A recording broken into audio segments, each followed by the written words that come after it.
পাঠিয়েছিলেন, ও জিবরাইল আমার বন্ধুর কানে খবর দাও, আমার বন্ধু এই দেশের মাটিতে থাকতে পারবে না, আমার বন্ধু এই রক্ত মাখা জমিনের মধ্যে রাখবো না, আমার বন্ধুর দেহ আমার আরশের ডাইন পাশে দাফন করব।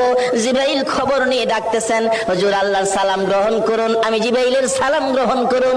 আল্লাহর নবী গো, আপনার দেহ মুবারক আল্লাহর আরশের ডাইন পাশে দাফন হবে, আপনি খুশির সহিত কবুল করুন। আমার নবী কোনো কথা কয় না, দুইটা চোখের পানি ঝরঝর করে ছাড়তেছে। জিবরাইল বলেন, ইয়া রাসূলুল্লাহ, এত সুন্দর প্রস্তাব নিয়ে আসলাম, কোনো কথা কন না, খালি কাঁদেন কেন জানতে চাই।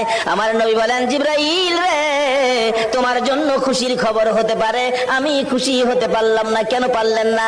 রে জিবরাইল, আমার দাফন আল্লাহর আরশের ডান পাশে হবে, আমি জানতে চাই আমার গুনাহগার উম্মতের দাফন কই হবে রে? জিবরাইল বলেন, আপনার উম্মতের দাফন এই জমিনের মধ্যে হবে।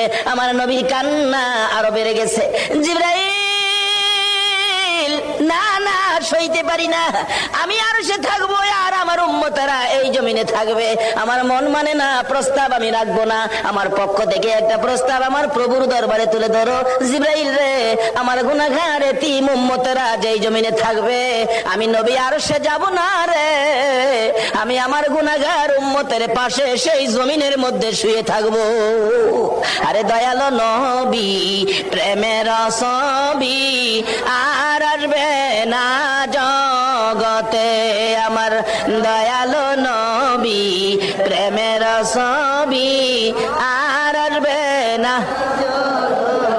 হাসর দিনে উম্মত বিনে, হাসর দিনে উম্মত বিনে যাবে না নবীজি বেহেশতে।